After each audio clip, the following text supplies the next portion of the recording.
सुशील, मनीषा जी और आप सब। प्रशंसाएं भी एक तरह से कैद निर्मित करती हैं और मैं प्रशंसाओं का पुराना कैदी हूँ। परेशानी तो होती है, लेकिन फिर भी अगर बेड़ियां न तोड़ सकूं तो जेल की खिड़की से बाहर आसमान तो देख ही सकता हूँ। कोशिश करता हूँ कि इन अपेक्षाओं और प्रशंसाओं के भार से मुक्त होकर मैं आपसे कुछ बात कर सकूं। दरअसल हर संगोष्ठी, मैं कम आता जाता हूँ, लेकिन हर संगोष्ठी मेरे लिए एक आईना है जिसमें मुझे अपने सवालों के चेहरे दिखाई देते हैं। और पिछली बेहद जोरदार और गर्माहट से भरी हुई जो गोष्ठी हुई, पुंडलिक राठौर जी और विजय साहब ने बहुत महत्वपूर्ण बातें उठाई। कृष्णा जी ने अपने बेहद संतुलित, संभ्रांत, धीरज से भरे हुए अध्यक्षीय वक्तव्य में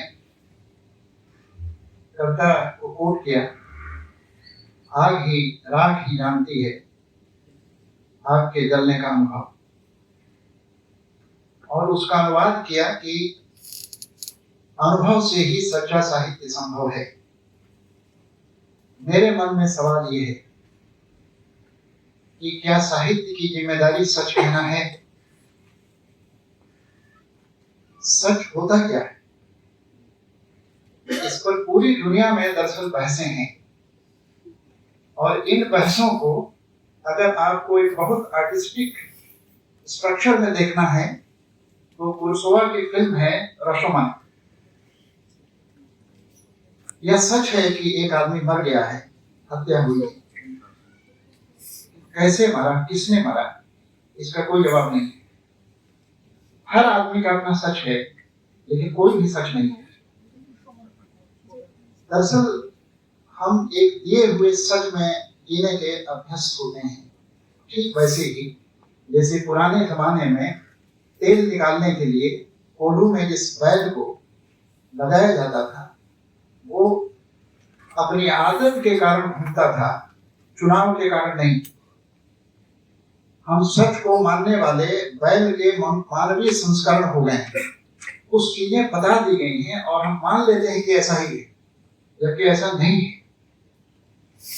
तो मेरे मन में पहला सवाल ये है कि साहित्य की बुनियादी जिम्मेदारी क्या है। एक सवाल तो ये, और दूसरा बड़ा सवाल है जो राजकुमार जी से भी मैं पूछ रहा था और आपसे भी मैं पूछ ही रहा हूं, कि साहित्य और समाज विज्ञान की विभाजक रेखा कहाँ है? पुंडलिक जी ने बहुत महत्वपूर्ण बातें उठाई। उन्होंने ये भी उठाया कि कविता से बुनियादी तौर पर होता क्या है। ये सही है कि सुनार की अंगूठी बनाने से शहर नहीं बसते और इमारतें नहीं बनती, लेकिन फिर भी गानों का इतना महत्व तो है। बांसुरी बजाने से दुनिया का शोर थमता नहीं है, लेकिन बांसुरी की आवाज की अपनी स्वायत्तता और उसकी अपनी सार्थकता तो है।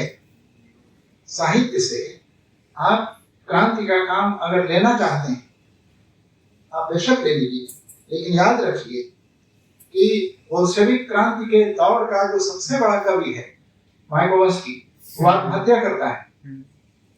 इस लेनिन के साथ रहने वाला, यानी जिस कवि की आंखों में इस दुनिया को बदल देने के सपने के कविता है, वो आदमी आत्महत्या क्यों करता है? इसका कौन उत्तर देगा कि मायाकोव्स्की की आत्महत्या क्यों की उसने, जबकि क्रांति के सपने थे? इसका मतलब है कि साहित्य कहीं ना कहीं वहां भी है जहां हमारी नजर नहीं जा रही। तो इस रूप में साहित्य और समाज शास्त्र के बीच में, हालांकि 2000 वर्षों में लगातार साहित्य क्या है इस पर बहस प्लेटो से लेकर और छायावाद तक में हुई है। अगेती ने की है, मुक्तिबोध ने की है। बुनियादी तौर पर साहित्य हम कहेंगे किसे? तो एक तो साहित्य और ज्ञान के बीच की विभाजक रेखा। कबीर की कविता कहाँ है? क्या वहां है जहां पर वो पंडितों को ललकारते हैं, या वहां है जहां एक पूरी व्यवस्था में वो अपनी पराजय को स्वीकार करते हैं? यह जग अंधा कहीं समझाओ, साधो देखो जग गौराना, सांझ कहे तो मारन भावे झूठे जग पदियाना। यह जो एक कवि के विचारों की पराजय की पीड़ा है, दरअसल कविता का फेफड़ा वहां सांस ले रहा है। जो आप कह देते हैं, जो आप विचार दर्ज कर देते हैं, जो आप प्रतिरोध दर्ज कर देते हैं, हो सकता है कि कविता वहां की हो, लेकिन वो कविताएं बहुत देर तक और बहुत दूर तक नहीं चलती। नागार्जुन के वे तमाम कविताएं जो इंदिरा गांधी और तत्कालीन राजनीति पर लिखी गई हैं, ये कविताएं अंततः इतिहास के कुएं में चली जाएंगी कुछ ही दिनों के बाद, और काफी चली भी गई। नागार्जुन कहाँ रहेंगे? नागार्जुन प्रकृति की कविताओं में रहेंगे। अमल धवलगिरी के शिखरों पर बादलों के देखा है, या अकाल और उसके बाद की उस कविता में जिसमें मनुष्य अनुपस्थित है देखने पर। कविताएं दरअसल अपना अर्थ उसी तरह से थोड़ा बचा देती हैं जैसे गायें अपने बछड़े के लिए अपने थन में थोड़ा सा दूध बचाती है। जो गाय अपना पूरा दूध बाल्टी में उड़ेल देती है, दरअसल वो अपने बच्चे के प्रति ईमानदार गाय नहीं है। जो कविता सारा कह देती है, इसका मतलब है कि उस कविता के पास कोई ऐसी संपत्ति नहीं है जो मनुष्य की स्मृति में देर तक रह सके। कुछ न कुछ रह जाना चाहिए। तो मैं केवल ये कह रहा हूं कि प्रतिरोध के आधार पर केवल साहित्य का मूल्यांकन करना संभव है, और विश्वविद्यालयों में बहुत लोकप्रिय मुहावरा है प्रतिरोध के ढांचे में चीजों को देखना। लेकिन मैं कहता हूं कि क्या हम हमेशा प्रतिरोध में ही होते हैं? हम सब संगोष्ठियों में विमर्शों पर बोलते हुए चंद्रगुप्त का मुकुट पहनकर आते हैं और नाटक के खत्म होते ही लुंगी पहनकर बीड़ी पीते हैं। सवाल यह है कि जो बीड़ी पीता हुआ आदमी है, जो अभी भी चंद्रगुप्त दिखाई पड़ रहा था, क्या हम उसको एकदम डिलीट कर देंगे? आखिर उस बीड़ी पीते हुए आदमी की भी एक कथा होगी। इसलिए साहित्य को केवल विमर्शों के ढांचे में देखना, साहित्य को सतह पर देखना है। हम जानते हैं कि जो लोग समुद्र को केवल लहरों पर देखते हैं वो अभागे हैं, क्योंकि समुद्र का जो मौन है, उसके भीतर की जो प्यास है, उसके भीतर का जो अदृश्य है, वो हमेशा छूट जाएगा जिनकी निगाहें केवल लहर पर टिकी होंगी। इसलिए साहित्य में अगर हम वह भी देख पाए जो नहीं दिखाई पड़ रहा है, तो मुझे लगता है कि वहां से एक उसकी दुनिया शुरू होती है। विमर्शों का जहां तक सवाल है, राजकुमार जी ने मुझसे कहा कि आप ये जरूर कहिए कि अगर दलित विमर्श मोहल्ले का झगड़ा है तो स्त्री विमर्श घर का झगड़ा है। मैं दोनों वक्तव्य वापस लेता हूँ, मैं वापस ले लेता हूँ, हटाना है।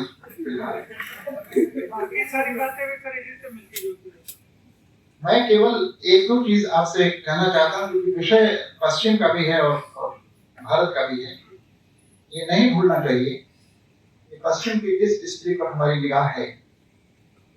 हमारी स्त्री 14वीं शताब्दी के रेनेसां से लेकर और इंडस्ट्रियल रिवोल्यूशन से गुजरते हुए 18वीं शताब्दी के एनलाइटनमेंट के मौसम से गुजरी हुई स्त्री, इसलिए जाहिर है कि उस स्त्री के सवाल थोड़े अलग हैं, उस स्त्री के प्रश्न भी अलग हैं, उस स्त्री की सुरक्षा असुरक्षा के दायरे और संदर्भ अलग है। लेकिन अगर साहित्य में देखा जाए तो हम जानते हैं, और मनीषा जी ने थोड़ा संकेत भी किया है, तो ये बहुत सारे वेव्स हैं, फर्स्ट सेकंड थर्ड। मैं भारतीय संदर्भ में आपसे कहना चाहता हूँ कि भारतीय संदर्भ में हमारे साहित्य में स्त्री के प्रश्न, स्त्री के रूप, उसकी पीड़ा कथित स्त्री विमर्श से कितने जुड़ते हैं और कितने अलग हैं, तो मैं एक बहुत सरसरी निगाह डालना चाहता हूँ ताकि मैं अभी की बात कर सकूं। और इसलिए जाहिर है कि मैं चलता हूँ वाल्मीकि के पास, वहीं से शुरू करते हैं। और वाल्मीकि का वह अंश जो पहली बार मैंने पढ़ा तो मैं विचलित हुआ। रावण को मारने के बाद विभीषण से राम ने कहा कि सीता से कहिए कि वो नहा कर आए, और वो प्रसंग में कट करता हूं। सीता आई, लगभग दौड़ती हुई आई, और राम ने, ये वाल्मीकि का टेक्स्ट है, राम ने हाथ से रोका और कहा कि अगर तुम समझती हो कि युद्ध मैंने तुम्हारे लिए किया तो तुम गलतफहमी में हो। ये मैंने अपने खानदान की प्रतिष्ठा की रक्षा के लिए युद्ध लड़ा है। अगर तुम्हें लंका में कोई पसंद है तो तुम उसके साथ जा सकती हो, अगर मेरे सेनापतियों में अगर कोई पसंद है तो तुम उसे चुन सकती हो। और फिर बाहें फैलाकर उन्होंने कहा कि दिशाएं खुली, तुम जहां चाहो वहां जा सकती हो। और सीता ने केवल एक वाक्य कहा, उसका हिंदी में अनुवाद है कि गंवारों की तरह मत बोलो, तुम्हें पता होना चाहिए कि मैं किसकी बेटी हूं। एक स्त्री के आंसू और क्षोभ के सामने राम का नायकत्व पराजित होता है वहां।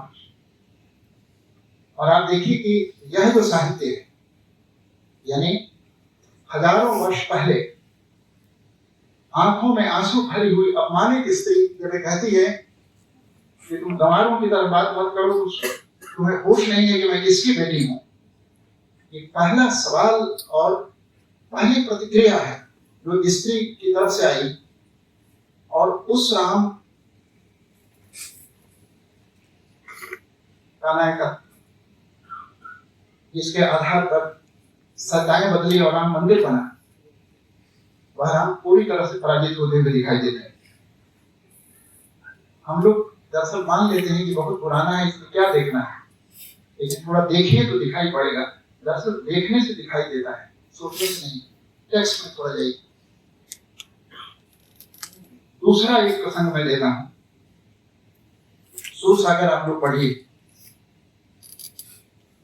मैं इसको स्वीकार करता हूं और बिना किसी बड़ी भूमिका के स्वीकार करता हूं कि आपकी जो जनरेशन है, बच्चे जो बैठे हैं, शोधार्थी, अभी के विद्यार्थी, ये सूचना संपन्न है।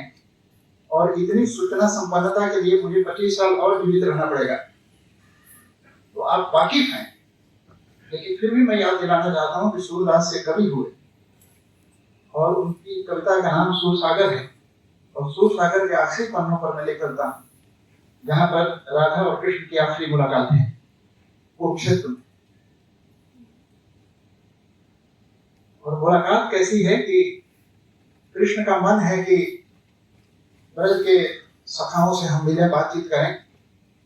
राधा को जबरदस्ती लाया गया है, सहेलियां ले आई हैं, गोल घेरे में लोग खड़े हैं, रुक्मिणी के साथ रथ चल रहा है, कृष्ण बैठे हुए हैं। रुक्मिणी बार बार पूछती है कि राधा कहाँ है,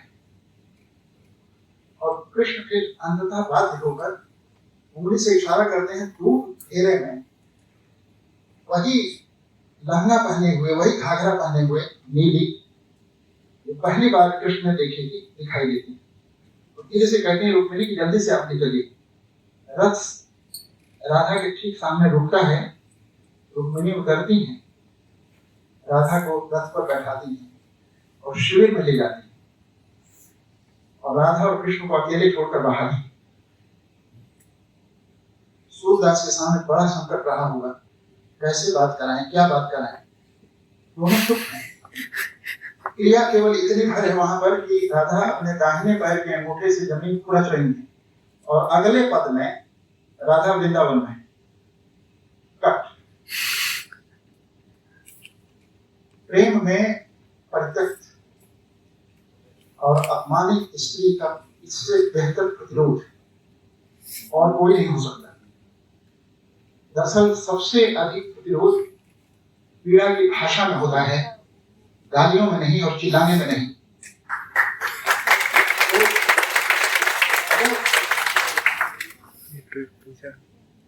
मध्यकाल को भी अगर आप देखें तो जैसी की पद्मावत में क्या होता है, जौहर भई सब स्त्री पुरुष भय संग्राम। स्त्रियों ने जौहर कर लिया है। हम स्त्रियों की चिता की राख के भीतर अपने को छटपटाता हुआ महसूस करते हैं। इसलिए मुझे लगता है कि स्त्रियों को लेकर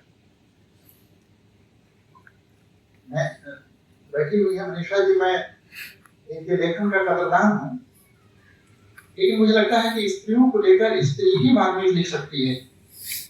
ये थोड़ी नाइंसाफी है साहित्य के साथ। अन्ना कारेनिना की आत्महत्या अभी तक हमारी स्मृतियों में बुखार की तरह तपती है, और अन्ना कारेनिना स्त्री का लिखा हुआ उपन्यास नहीं है। तो इस लिहाज से थोड़ा और सरकेंगे तो आप देखेंगे कि कैसे कैसी चीजें खास तरह से मिलती जुलती हैं। मीरा के यहाँ अगर आप आए तो मीरा को किस तरह से हम पढ़ते हैं। मीरा के लिए हमने एक मुहावरा दिया है कि वो बहुत प्रतिरोध, और प्रतिरोध है, क्या प्रतिरोध है? सती भ्रम होना। जो सती प्रथा का केंद्र है उसमें मध्यकाल में मीरा कह रही कि सती नहीं होना है। स्त्री का स्त्रीत्व पंडित के मंत्र पढ़ देने, बाजा बजा देने और सिंदूर लगा देने से नहीं होता। स्त्री का जो स्त्रीत्व है वो संबंध बोध पर निर्भर करता है, और मेरा एक संबंध बोध है। तुम्हारा पुरोहित वाला कभी मरे या जिए उससे मेरा कोई अर्थ नहीं है, उससे मेरा कोई ताल्लुक नहीं है। एक निर्णय स्त्री लेती है, लेकिन अपनी प्रेमी से भी एक शिकायत हो सकती है उस स्त्री की, जो स्त्री इतनी समर्पित है। और एक पद में उन्होंने कहा कि तुमने मेरे साथ अच्छा नहीं किया। वो पद मेरे सामने है नहीं, लेकिन आप उस पद को देख सकते हैं। तुमने मेरे साथ अच्छा नहीं किया, वायदा था कि तुम मेरे साथ रहोगे, तुमने मुझे नाव पर बैठाया और मझधार में छोड़ दिया और तट पर सुरक्षित रह गए। ये अच्छा नहीं हुआ। प्रेम में इससे ज्यादा और क्या कहा जा सकता है। इसलिए स्त्री विमर्श में केवल वही महत्वपूर्ण नहीं है जहां स्त्री मुखर होती है। स्त्री विमर्श में वो हिस्से भी बहुत महत्वपूर्ण है जहां स्त्री अकेली होती है, और अकेली होती है परिस्थिति के कारण, अकेली होती है संबंधों के कारण। संबंधों और परिस्थिति के बीच में अकेलेपन की जो व्यथा है उसमें स्त्रीत्व की परिभाषा कहीं न कहीं अंकुरित हो रही होती है। लेकिन हमें सुविधा है कि हम मुठ्ठियां बांधकर क्रांति करना चाहते हैं।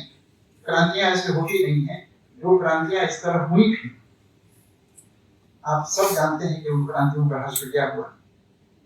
हम एक क्रांति को 75 वर्ष की उम्र नहीं दे पाए। फ्रांस की राज्य क्रांति के गर्भ से नेपोलियन पैदा हुआ। आप किसी भी क्रांति का इतिहास, अमेरिकन क्रांति है, उस अमेरिकन क्रांति की डाल पर ट्रंप बैठा हुआ है। कहां से आया ये? इसलिए क्रांतियों के झमेले में मत पड़िए। दरअसल क्रांतियां सेमिनार वगैरह के लिए ठीक हैं, क्रांतियां उस तरह होती नहीं है।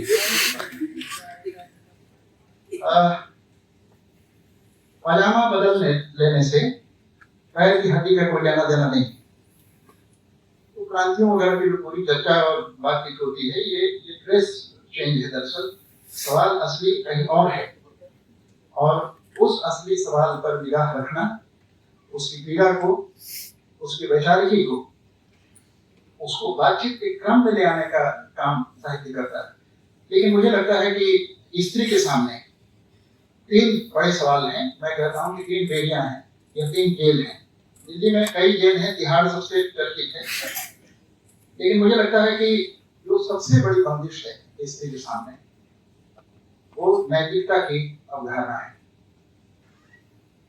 नैतिकता के प्रचलित मानदंडों एक चलन में रहते रहते ये संभव नहीं है कि एक व्यक्तित्ववान स्त्री को हम विकसित और निर्मित कर पाए।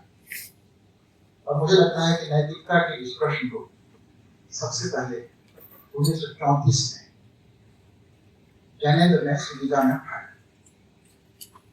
सुनीता आप पढ़ें, क्या आप कह पाएंगे कि सुनीता एक चरित्रहीन स्त्री है? वो इस देश की सैकड़ों, हजारों, लाखों घूंघट वाली स्त्रियों की तुलना में अधिक पवित्र, अधिक विचारवान, अधिक संभावनाशील स्त्री है।